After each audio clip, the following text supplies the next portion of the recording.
Welcome to this explainer. Today, we're going to decode the massive, unseen forces that actually drive global wealth. We're cutting straight through the noise, We'll be using real-world market data to map out exactly how the modern financial system really operates. Okay, let's dive right into this staggering number. Over $100 trillion.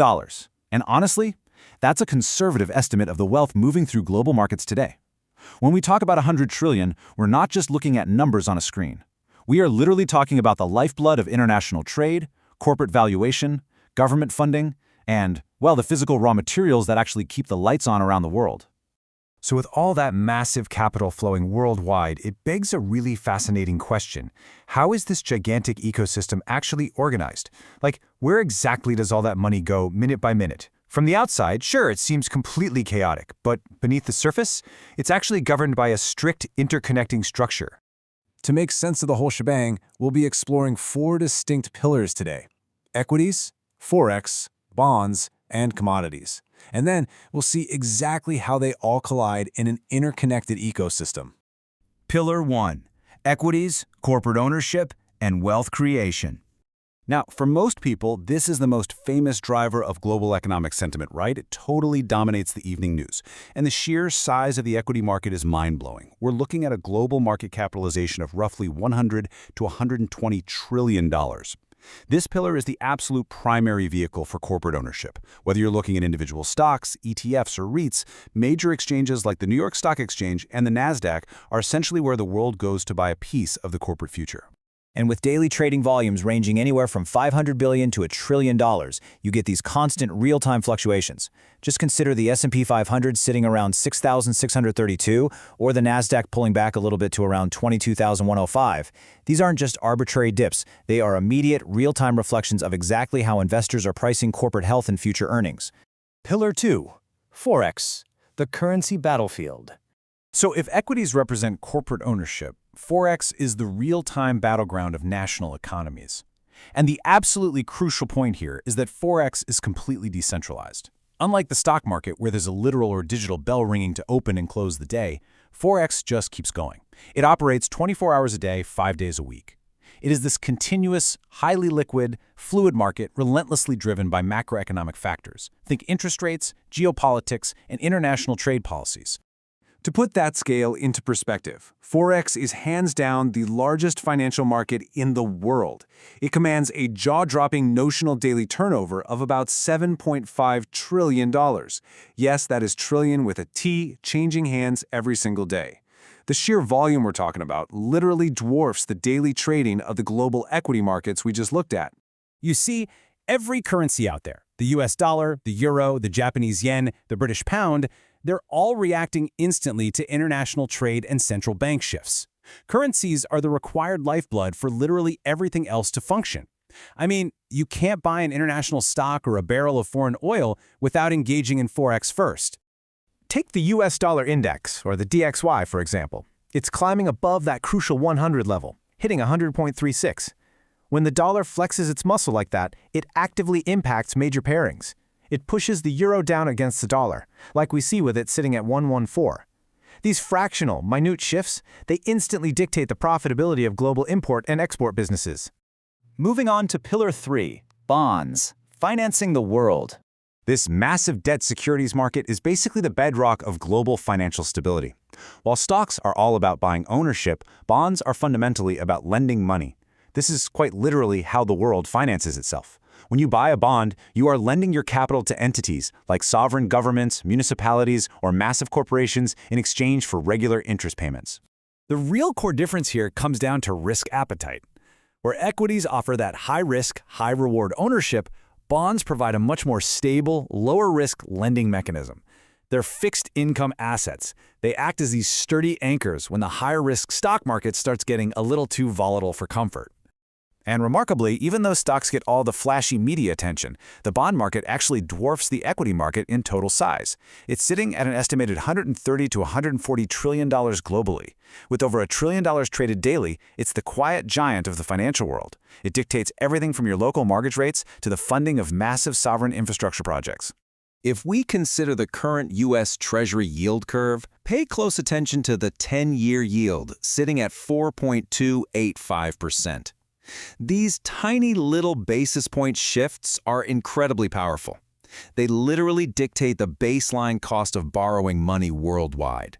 Institutional investors watch these yields like a hawk, using them as a major signal for the market's long-term economic and inflationary outlook. Pillar 4, Commodities, physical raw materials.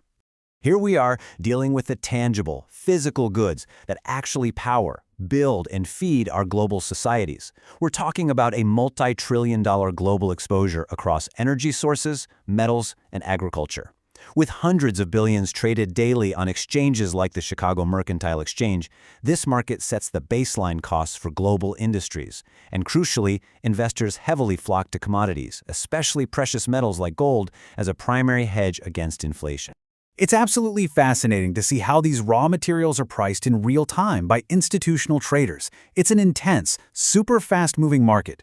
A simple supply chain disruption or a sudden shift in industrial demand can instantly rewrite the cost of the physical materials our world heavily relies on.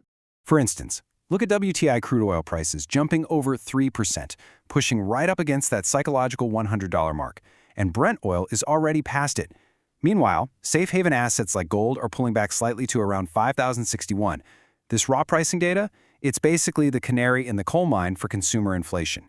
Finally, the interconnected ecosystem, how the four pillars collide. Now that we've mapped out equities, Forex, bonds, and commodities, let's pull back and see how an event in one market violently ripples through the others. Watch this chain reaction. A surge in WTI oil prices in the commodities market immediately fuels inflation concerns. To compensate for that expected inflation, bond yields adjust upward.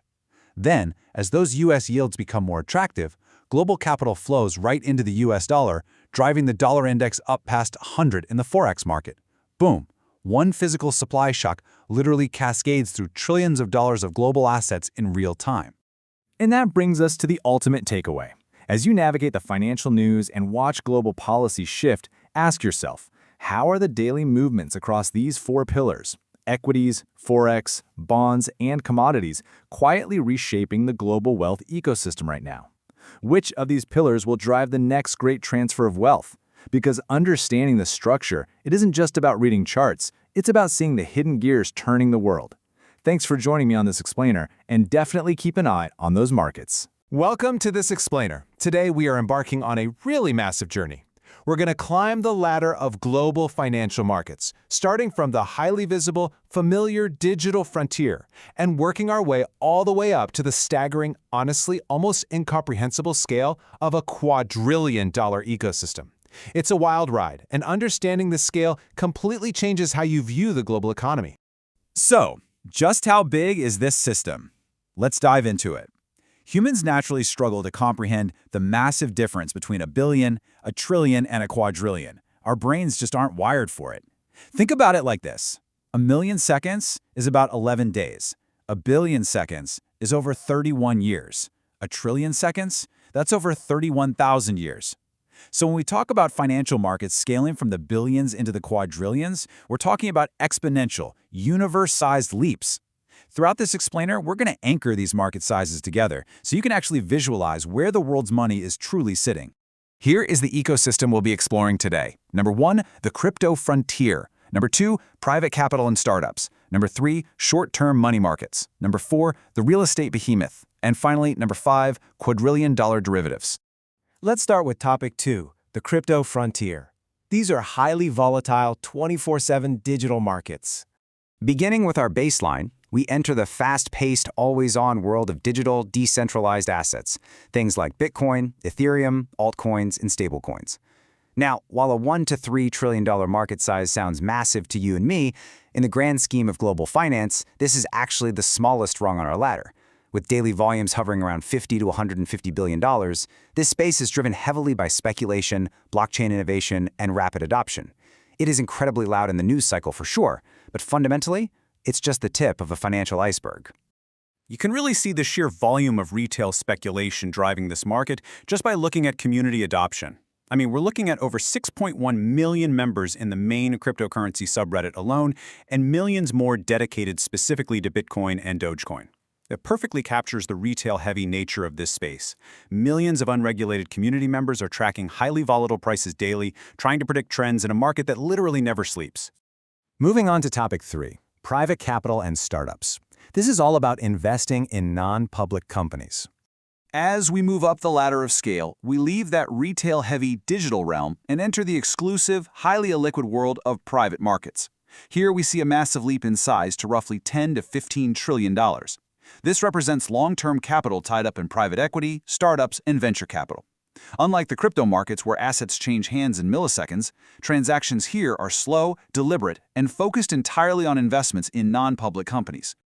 The divide here is pretty stark. On one side, you have the public markets with their liquid, daily trading, and highly regulated exchanges, but the private markets operate entirely differently. They are fundamentally illiquid. When a private equity firm makes an offer, it's a non-public, transaction-focused deal meant to create value over a long-term life cycle. We're talking years or even decades. You aren't day trading these assets. You're holding them to build substantial corporate value. So the absolutely crucial point here is that this $10 to $15 trillion pool of capital is primarily directed by elite institutional players. We're talking about family offices, private equity and venture capital partners, and hedge fund managers. These are the people actively advising corporate executives, business owners, and navigating complex macroeconomic environments to find private credit and equity opportunities. They are the heavyweights guiding the non-public sector of the economy. Up next is topic 4. Short-term money markets. This is the world of high liquidity cash management. Climbing higher, we reach a really critical layer, the foundational plumbing of the global economy. This is where the world's most secure cash is parked. We're dealing with asset types like treasury bills, commercial paper, and short-term deposits. It operates at a scale of tens of trillions of dollars, with extremely high daily liquidity. When massive corporations or entire governments need to manage their cash or fund their daily liquidity operations, this is the market they use. It's the ultra-safe bedrock that keeps global finance functioning smoothly. You know what's fascinating? It's what connects our very first rung to this one. Federal Reserve Governor Mesmerin pointed out that even modern digital stablecoins, those crypto assets pegged to the dollar, must maintain reserves backed on a one-to-one basis using these exact safe, liquid assets. So think about that. The highly volatile crypto frontier literally relies on the massive, stable liquidity of the traditional short-term money markets, utilizing instruments like overnight repos and short-term treasuries just to survive. On to topic 5, the real estate behemoth, the world's largest physical asset class. Now we step out of the financial plumbing and into the physical world, exploring the single largest traditional asset class globally. Slapping right into the hundreds of trillions, the real estate market sits at roughly $300 trillion globally. This includes residential, commercial, and industrial properties. This market represents long-term investments, generating income via rent and property appreciation. At this scale, we have completely dwarfed everything we've covered so far. Crypto, private equity, even the massive money markets look small compared to the sheer global footprint of physical property. And this $300 trillion behemoth is built, quite literally, block by block. It relies on an intricate web of economic indicators: housing prices, home builders breaking ground on new housing starts, residential sales, complex mortgage loan systems, and massive commercial construction projects. While daily liquidity is low because, let's face it, transactions take time to close, the sheer foundational mass of this asset class dictates the health of economies worldwide.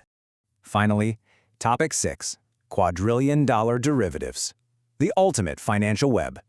We have officially reached the top of our ladder, entering a market so vast its scale is almost beyond human comprehension. Yes, quadrillions in notional exposure, meaning the total underlying value of the assets being tracked is in the quadrillions. This market is characterized by extremely high, yet widely varying daily volumes that span across all asset classes, from agricultural goods and energy to currencies and equity index contracts. This is the financial web that sits on top of every other market we've discussed today. So the really crucial point here is that these are not physical assets. They're financial contracts, specifically futures, options, and swaps derived from underlying assets. Their profit and loss profiles aren't just about a price going up or down. They're driven by a complex range of variables, including market volatility, time to expiration, interest rates, and a host of expected movements collectively known on Wall Street as the Greeks, which are complex mathematical risk measures. Just think about the raw, intense data flow of futures and spreads updating in fractions of a second.